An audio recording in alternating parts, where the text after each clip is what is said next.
Thank you, Rachel, and thank you for joining us here today. It has been a spectacular few days for Blue Haven. It's been very exciting. We've been quite overwhelmed by the feedback. Equally, we were overwhelmed by the feedback to this case study. So I wanted to start by acknowledging Rachel, Sally and Chris for the amazing work that they did putting this together. We were really excited to be and privileged to be chosen to do a case study. And just overwhelmed by the quality of it when it came out. So we're really proud of it as a community, and the feedback we've had from outside has been really positive as well. So they were great people to work with, and the quality of the work that they produce has really helped us to drive our school improvement journey as well. So I'd like to acknowledge them. It's a reflection of 600 kids almost, 400 families and over 50 staff. Dale and I are here today, but we really do represent our whole community. Our school transformation has been very much a joint effort and a team effort, and I do want to acknowledge that as well. We couldn't have done it without the support of everybody. So our school context, we are based on the Central Coast. We've got a FOE of 139. We've got 585 students as we speak, 24 classes, one of which we self-fund. We've got 94 Aboriginal students, 200 plus students identified through the NCCD. We are a complex school. We are an early action for success school, and we get funded for 1.8 instructional leaders through that, and we self-fund an additional 1.2 to top that up to 3. We're a bump it up school, so we get the smorgasbord. But we're a well-funded school. We get about $1.2 million in RAM funding. Which is great, and we spend that really wisely. And we have undergone significant change since 2016. I did want to make the point as well, while we are well funded, some people say, oh, it's easy to get change when you've got that much money. We got similar results, or we were able to achieve similar results in my previous school as well. In fact, better than the results we've got at Blue Haven, slightly. So you can do it on a small budget as well. So it's not just about the money, but certainly the money is something that we spend really, really wisely at our school and makes a significant difference. So Blue Haven in 2016, that's the value added data for 3 to 5 students. We're in the bottom 5% of the state. So 2,200 schools, we're looking probably in the bottom 70 schools. So our kids were significantly underperforming. On top of that, we had a school with about 90 plus suspensions. We had a hugely hostile and disengaged community, and staff morale was at an all-time low. So we had our work cut out. We had some significant challenges to face, but we met them head on. And one of the key things that we worked on was our school culture. We started with our vision. We wanted to get everyone on the same page. One of the things that we did early on in my journey in the school was ask people what the school vision was. And pretty well to a number, no one could say what the school vision was. They didn't know what was in it. They didn't know the key words. They couldn't articulate what our school was about and why we were turning up to work every day. So as a leadership team, we wanted to address that and have everyone understand our purpose for being at school, but our drive for doing what we could do day in and day out, but also involve our parents and community. So what we did was we did a survey of everyone. We asked them for 3 words about what they envisaged about our school for the future. And some key words came out of that. It was high performing, it was successful, it was positive. School culture came out, inclusive, and also well-being. So as a team, we formulated a vision that included all of those words. We created word clouds that the students, the staff and the parents had put together. We picked the key words to drive our school vision. So that vision in 2019 is evident in every single room in the school. It's on the front sign of the school. We've got a big billboard at the gates when you walk through. It's something that we come back to constantly, and we're just over halfway through our school planning cycle at the moment. Just a few weeks ago, we reviewed our school vision to see how people thought we were performing against those measures, well-being, success, inclusive, etc., and to see whether that still articulated what the staff and parents wanted for our community. So we're constantly evaluating that as well. But that vision is absolutely the centrepiece of our change journey. And more specifically, we set the strategic directions of excellence in teaching and learning, a positive and inclusive well-being, and effective connections with our community. Given the underperformance of our students, we realised really quickly that a year's growth for a year's effort wasn't going to cut it for Blue Haven kids. It was still going to keep them behind the 8 ball. We had to be better than that. So we realised we didn't have time to experiment with our kids' education. We had to get it right, and we had to get it precisely right in order to make a difference. So we worked really hard as a staff to reach out to evidence and have a look at what was making a difference. A lot of the CC work was pivotal to what we're doing. So the What Works document, the early years reading strategies, some of the research around leadership. So we really did look at what works and what was going to make a big difference, particularly in a low socioeconomic setting. On top of that, we obviously took into account our context. We do have a complex community, and we needed to consider the wellbeing needs as well. So some key beliefs that we came up with. One was that every child matters every day, and that every day we were going to make a difference to our kids. It didn't matter what we were doing, they were going to be our priority, and we were going to try to make the most difference we could each day.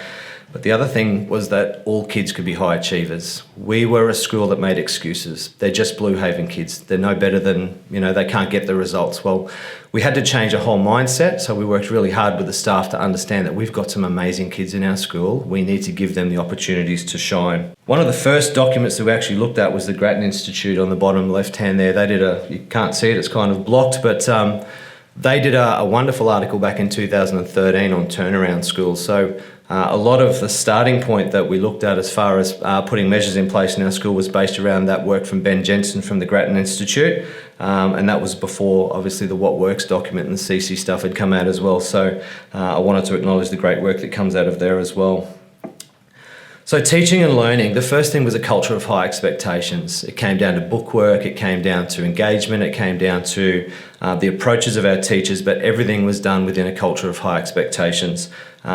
And really emphasising to our kids that they could be superstars. They were worth being superstars, and they had the opportunity to show us they were superstars, because a lot of our kids didn't feel comfortable showing how good they were because they were ostracised through behaviour, or they didn't want to stand out culturally. We implemented a signature pedagogy, which is explicit instruction, which is not necessarily favourable to a lot of people nowadays. A lot of people are looking at other pedagogies and other ways to go, but the evidence is really clear around explicit instruction and the difference it can make. On the screen on the top left there, the McKinsey group did a recent study of PISA across the OECD, and they analysed schools that use explicit instruction as opposed to inquiry. And we do a blend of both at Blue Haven, don't get me wrong, but it was really clear by the aqua dots there that schools that do a majority of explicit instruction with some inquiry-based methods are significantly more effective than those that focus purely on inquiry models.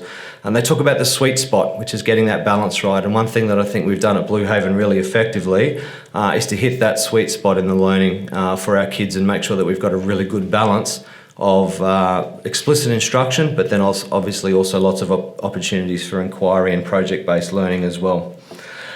Collective efficacy was enormously important. We had our teachers working in silos. We had, for example, 5 different scope and sequences in maths when I started at the school, and some people weren't even following one of those. So what we needed to do was get people on the same page. We needed to get a lot of professional development to support them, just to get people working together instead of isolation. That collaboration has been one of the real success stories of our school. As we speak today, we've got stage meetings happening in our school, our planning days. They do them every 5 weeks. Our conference room table will be set up like a Sizzler smorgasbord. They're all snacking, they're looking at data, they're reflecting, they're collaborating, they're sharing their success stories over the last 5 weeks and planning to make sure that there's some amazing opportunities for our kids for the next 5 weeks. So that collective efficacy has been really strong at our school. Everyone's on the same page and really heading towards a very common direction, which is great. The other thing that we do and we focused really heavily on was differentiation. It's probably one of the negative aspects that people see in explicit instruction that doesn't cater for the top kids. Our differentiation is extensive. We release responsibility back to the kids as soon as we possibly can to make sure that they're given the chance to independently explore and show what they can do. But that differentiation happens at a range of levels throughout our school. Our intervention program is based on the RTI model. So our staff work really, really closely with the stages. For example, the stage meeting that's happening today, they reflect on the data every 5 weeks, and that determines which children go into our next level or our next program of intervention. So we intervene early. We spend about $150,000 a year on intervention, predominantly for our kindergarten students, on speech and occupational therapy. So every kindergarten student is screened in the first 5 weeks of school on speech and OT. We analyse that data and meet with our speech and OT therapists immediately. We work out which kids need ongoing therapy, and then for the remainder of that year they get that ongoing therapy. So that's been a wonderful partnership that we've got with Newcastle Uni and all areas of speech pathology, and it's one that's really making a difference. So that intervention's been really important. And on top of that, in the mornings at 8 o'clock, we run an early birds intervention program as well. So any kids that are in intervention, as well as any other kids that would like to come along, we run a half-hour session in the morning where there's lots of activities around phonics and mathematics and reading and comprehension and all of those different important elements. And we had calculated last year almost 6,000 hours worth of additional learning took place in our school just because of early birds. We average about 60 kids a day, which is phenomenal. The kids get badges for every 20 visits, so I think we've covered nearly every bird in the universe by the time we've gone through every 20. We're struggling now to find new birds. We might have to bring some extinct ones back, like the dodo and things like that, just for the sake of early birds. But we've got some kids that are around 300 visits since we've implemented that. It was only just over 18 months ago. So that's been a really successful program, one that's making an enormous difference to our kids. Obviously, Hattie's research is something that we work really closely with as well. So when we're talking collective efficacy, the RTI model of intervention, we've done our homework around those and the impact and the effect that they have, and that's why we've selected those. Our instructional coaches are amazing at Blue Haven. We have 3 of them. They have developed the most amazing relational trust with our staff. They are in classes constantly. It's almost an explicit teaching model for teachers. So they're in the classrooms demonstrating for new teachers, for teachers that might be on a new stage, new teachers new to the profession, supporting them, showing them what great teaching looks like. Then it becomes a team teaching arrangement, and then eventually it becomes a coaching and mentoring arrangement. So shoulder to shoulder, side by side, separated from the PDP process so that that trust is there and that that support is there. But they have made an amazing difference to our school as well, and work really closely. And our teachers are booking our IELTS to come into their rooms weeks in advance to make sure that they're getting the support they can to make them the best they can be in front of their kids.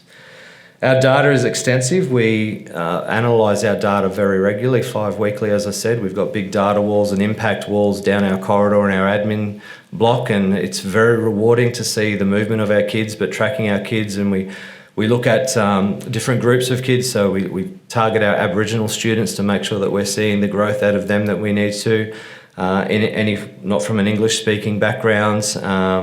So we do a lot of work in making sure that our data is analysed. We don't just collect data for data's sake. We make sure that all of the data that we collect is used. If we're not using it, we don't use it. We don't collect it. So that's been a really positive impact and probably a big change for the staff since 2016 as well. One of the great success stories about what we do in teaching and learning is the warm-ups that we do in literacy and numeracy. They're very closely linked to cognitive load theory. It's about reducing that impact on working memory. We revise previously taught content at a fast pace regularly so that it gets embedded in long-term memory. What that does is free up the children's working memory to then tackle higher order thinking skills and creative activities as well. So that has meant that if teachers are teaching a complex process or skill, the prerequisite skill for that will have been taught previously and covered through the warm-up, so it won't be a matter of their working memory being drained, having to remember what, for example, their timetables are, formulas are, all of those sorts of things. So we cover the Bloom's stuff really well at Blue Haven. But what we identified really early as well as the Maslow stuff was having a really big impact on our kids. So one of the things that we focused very, very heavily on is well-being. At the centrepiece of that is we make our school a fun place to be. We want it to be safe. For some of our kids, school is the only safe place they know. So we make sure that our school is a warm place, it's an inviting place, and it's a fun place. You can see by the photo there, I'm out on the street every morning, opening car doors, high-fiving kids as they come in. But a couple of times a term, we chuck our silly suits on and have a bit of fun with the kids. And the parents love it, the kids love it, and it just creates a great vibe and a great culture in our school. So that comes back to it. Every child matters every day, which is our mantra, but also every student being known, valued and cared for as well. So that sense of fun, I think, is something that really makes our school the special place that it is. We also self-funded deputy principal wellbeing, so we needed to make sure, Dale and I, when we started, were up in the office, and most of our time was spent managing behaviour and wellbeing. So it was really taking our opportunity to drive the improvement and the direction of the school away. So we realised that we needed someone to support the wellbeing of our students. So we self-funded deputy principal wellbeing. A lot of that initially was reactive in its role in managing behaviour and going collecting kids from class, getting kids into class. But really happy to say now a lot of it's proactive. There's a lot of social skills happening, a lot of opportunities for our kids to receive counselling and support. So that role has been incredibly successful and pivotal to our turnaround success. Similarly, social emotional learning has a great impact as well. So we run a number of social and emotional learning programs in our school that are directed towards the needs of that age group, and they've had a big impact and helped kids build skills like resilience and persistence, all of those sorts of things as well. We do have extensive interagency support. I spoke about the speech and OT support that we have, but we also have a number of programs that run in the school, like Seasons for Growth, the IRIS program, that support the wellbeing of our school. So it's not all academic as well. One thing that we do really well is our staff wellbeing. We look after our staff, we support our staff, and we make sure that our staff feel comfortable coming to school. We take every opportunity we can to celebrate the successes that we have as a school. We've been fortunate, as you know, to pick up a couple of awards recently, and we've been recognised over the last 12 months for the improvement that we've had academically. So we make sure our teachers know that they're doing an amazing job, because they do work incredibly hard. We set up our staff room as a bit of an oasis. We've got nice, bright, comfortable chairs. We've got bar tables, minus the beverages that normally go with them. But we have bar tables set up so that there's a range of different places for our staff to sit and relax. We've got positive affirmation walls and things like that, and we put all new cabinetry and things like that. It sounds like a small thing, but our staff need to feel comfortable and feel that they're looked after as well. So we have spent quite a bit of money on staff wellbeing. Every term we have a staff wellbeing session, so we have a bit of fun. We let our hair down. We do a trivia day in term 4. We always do it at Melbourne Cup time, and I make up a mock race with all the teachers in it, and we have a bit of a laugh and a bit of fun as well. So that sense of fun certainly happens with the staff, and we certainly keep our finger on the pulse to make sure that we're doing everything we can to support them to do the great work that they're doing on a daily basis. Our community. I had the opportunity to go to Harvard last year, and we did a wonderful session with Karen Mapp on community engagement, which totally changed my perceptions of how we engage the community. And getting your community in and talking to them at a presentation in the hall really isn't community engagement. So what is community engagement is getting parents into your classrooms and seeing what they're doing and doing the learning with the kids. So we take as many opportunities as we can to do that. We've got Book Week parade tomorrow. We had Education Week recently as well. So we take those opportunities to celebrate and have an assembly, but then get our parents into the classroom. We would have had nearly 200 parents a couple of weeks ago in our rooms, celebrating, taking part in lessons, seeing what the teachers were doing. And that's reflective of that problem that we had back in 2016 as well, where the community was quite hostile. So we thought, let's uncircle the wagons, let's get them in, let's show them that we're treating their kids really, really well in here and that they're doing amazing things. And what we've seen is an amazing turnaround in the perceptions of our community and their willingness to come in. We held a Bridging Blue Haven expo last year that had over 400 community members that came through and linked with Interagency Support. We put a sausage sizzle on, we had the NRL there, we had the soccer there, we had some fun activities for the kids to entice them to come in, but the number of connections that those interagencies made with parents have been long lasting and will really help our kids to seek out that support in the future. This year it's our 20th anniversary, so we ran another event, and we think we cracked well over 1,000 this year. So it was amazing. So we did a great job of obviously tying in and getting some some previous students and previous staff coming in, but to have 1,000 people in our school, and we had food trucks and all sorts of things, and the feedback that we had from the community was just amazing through that as well. So what we've become as a school now is pretty well a hub for the community. It's a place that our community is proud of. It's a place that our community feel comfortable coming into if they've got problems, even if they're outside of school.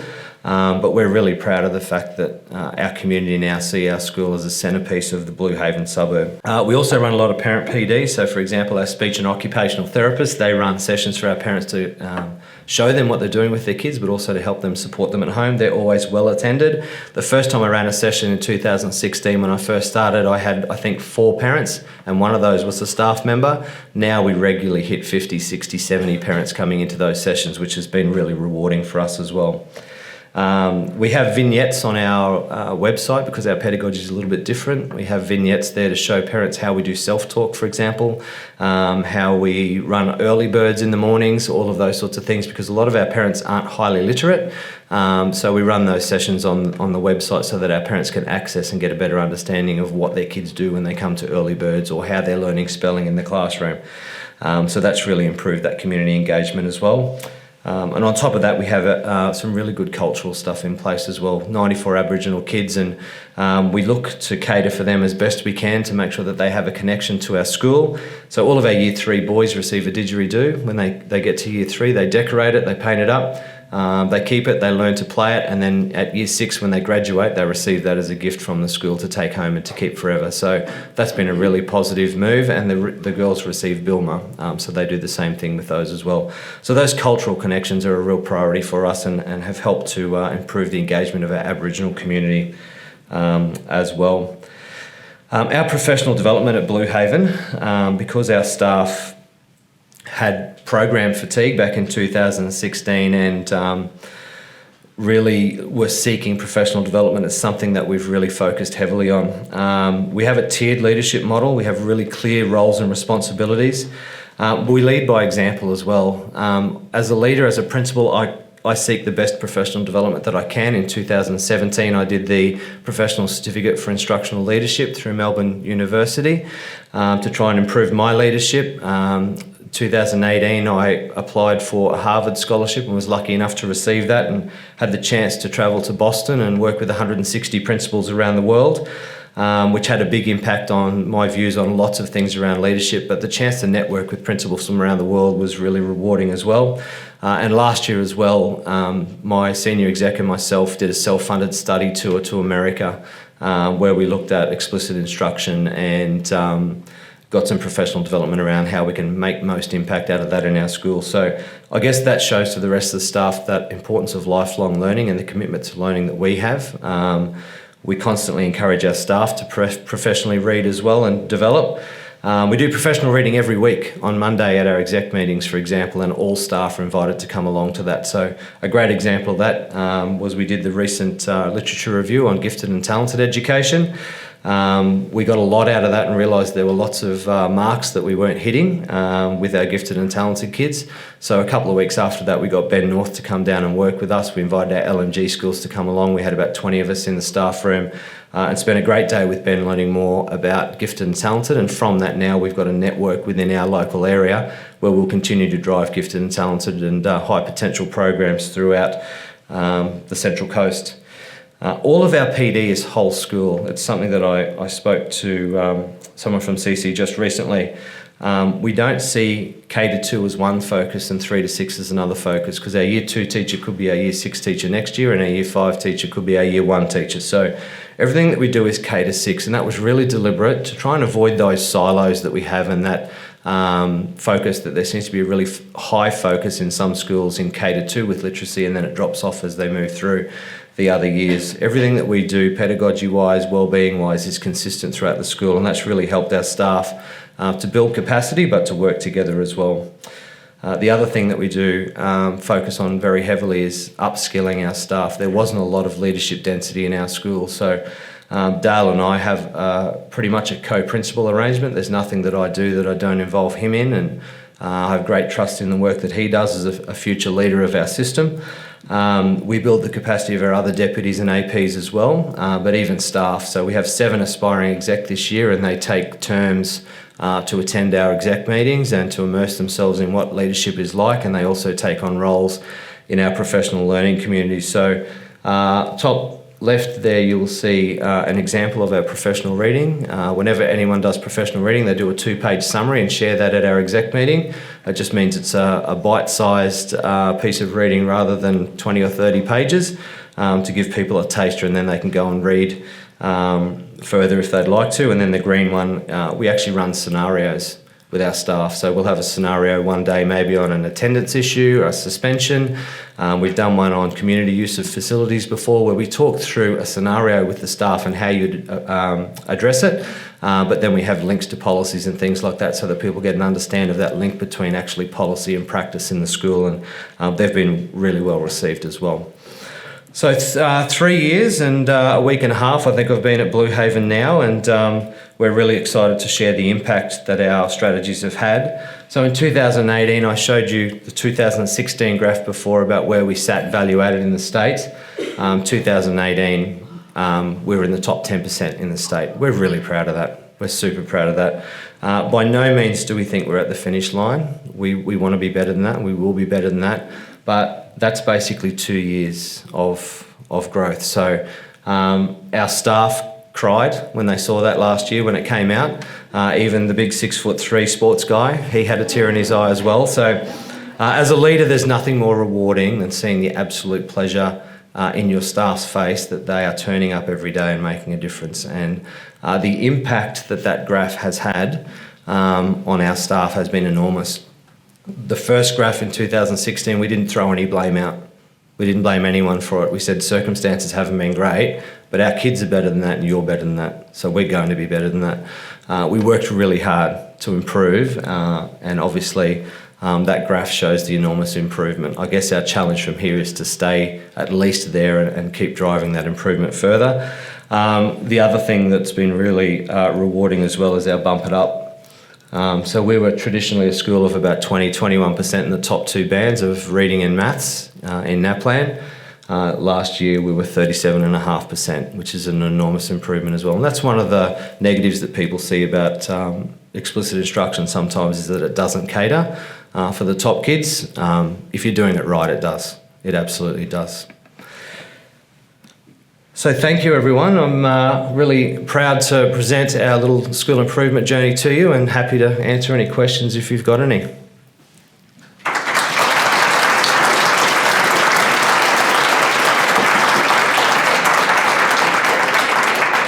I've got a couple of questions. First is, how do you sleep? Like, when do you sleep? So it's a question really about how you manage yourself, how you manage to do so much. And the other question is, I'm really interested in what you were saying about how you've employed a deputy principal. Is that exclusively for wellbeing? How does that work? Excuse me, I'll answer that one first. It is exclusively for wellbeing. They don't have a teaching load. So they're up in the office with Dale and I, and the ILs. Oh, thank you. So as I said initially, back in 2016 into a bit of 2017, we struggled to get kids into class. The kids were, refusing thank you. And when they were in class, they were causing mayhem and affecting the learning of other kids as well. So the deputy initially was doing a lot of reactive stuff, so going and getting kids out of class, having a chat, getting them back in as soon as they could. Unfortunately, as you saw, we did have a number of suspensions, mostly for violence. His role was to analyse where our issues were, put some professional development in.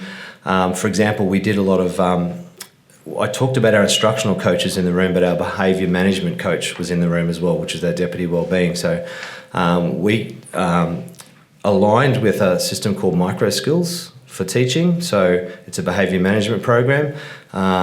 So what we developed our own self-analysis for teachers, so the teachers would self-analyse their own behaviour management in the classroom. Then the deputy would go in and do an observation, and then they'd reflect and compare the results between the two, and then look at strategies to move forward. So lots of that shoulder-to-shoulder stuff as well, the relational trust once again, but lots of professional development as well. So we sent hordes of staff off to do professional developments in groups to come back then and upskill the rest of us as well. So it was It was a big journey, and our deputy wellbeing has had as big an impact as anyone in our school. So that role's been absolutely pivotal. That's where the RAM funding comes in. We've been fortunate enough to have enough money to do it, and I guess that's why schools like us get more money, because the behaviours are such that we need it to cater for things like that. There's been a number of schools in our area that have now, I guess, replicated that role in their own schools, and we actually had our first network meeting last term where we got all of them together and talked about the strategies so that we could try and align those strategies across so that we're not all reinventing the wheel in all of our individual schools. Back to your first question, I presented at the principal's induction a couple of weeks ago, and I shared how I look after my wellbeing and try to, and it is a challenge at times. It does get you down. It's a rewarding job. I wouldn't give it up for all in the world, but you do have some tough days. So I have a Harley, so I told the new principals that this 1972 fat boy jumps on his 2016 fat boy and goes for a ride. So I try and do that as often as I can, not as often as I do, but the beach is my nirvana. Yeah, so I just try and do that as much as I can. But yeah, we do work hard. We do work incredibly hard, but yeah, we try to have as much fun as we can. One thing that we do really well at our school is we triage our kids really well, but then we debrief as a team really well. We've had some kids that have had some fairly serious behaviours in the past, and you know, we'll sit down and have a good debrief and a chat. So we do support each other really well. I mentioned Dale's in my co-principal role, but even the deputy wellbeing, if there are a number of incidents happening at the one time, Dale and I'll jump in and you know, we work together, and similarly Dale jumps in and does some of my stuff sometimes if I've got other things happening as well. So it's a really good team effort at our school. Can we talk about the playground initiative in relation to that wellbeing stuff? Dale just mentioned a great one as well. A lot of our behaviour issues were happening in the playground, so we had clusters of kids or gangs or whatever you want to call them that would walk around the school with nothing to do, so they'd cause trouble. So one of the things that we put in place was a structured play initiative. So we have teachers, we've changed our whole setup around how we do our duties, and we have teachers that are just running games and activities. So we have some indoor games for the kids that don't like being outside in the library, computer time, we'll have indoor quiet play, then there'll be other teachers outside doing dodgeball and indoor soccer, or you know, kicking a footy around, things like that, playing netball. So that's been really successful. It's not compulsory that the kids go to there, but what it's done is any kids whose behaviours aren't reflective of what we'd expect, we have playground plans for those kids to help guide them and make good choices as to which activities they'd like to go to, and that's reduced the incidence of poor behaviour in the playground significantly. Our suspensions have reduced by almost 50% in the last 2 years as well, so that data's equally impressive with our academic stuff. We're close to being out of time, and I'm conscious we've got a question here, and I think there's one more at the back, so we might just have those two questions and then we'll have to call it a day, I think. Thank you. Hello. Thank you to you and your team. Congratulations. Absolutely inspiring. Thank you. I'm curious from a cultural change perspective. When you came in 3 years ago and you said, I have a vision, let's create this together, I'm wondering how easy or difficult it was to take staff on that journey with you and the broader community as well. That's a great question. I think I hit the jackpot there. Our teachers had so much frustration with the changes over a 4 or 5 year period with the revolving door of principals and deputies through relieving roles, that they wanted something that they could hang their hat on and stick to. One of the first commitments I said to the staff was, I live 10 minutes down the road, I'm not going anywhere. I'm going to be here for the long haul. So they knew that I wasn't going to take off on them in 6 months or 12 months like most of the others had, and it wasn't their fault. It's no reflection on anyone that came before. Each of the relievings was only there for a short period, so they really couldn't impact any change. So I said, look, I'm going to be here for the long haul. But the other thing that we said to them is we're going to do our research about what works, because they were upset about that value-added stuff. We're going to choose something that is going to be proven to make a difference, and we're not going to throw it out after 12 months. So I can promise you can put your heart and soul into it, do the best that you can, and it's going to stick for a while, and we're going to make sure that we see it through to the finish line to make an impact. So the staff knew that, and the other thing that I said is, I've got your back. You know, we're going to support you. So if you're feeling stressed, you let me know. we're going to find extra time for you, we're going to have extra planning meetings, whatever we need to do to support you, we'll do.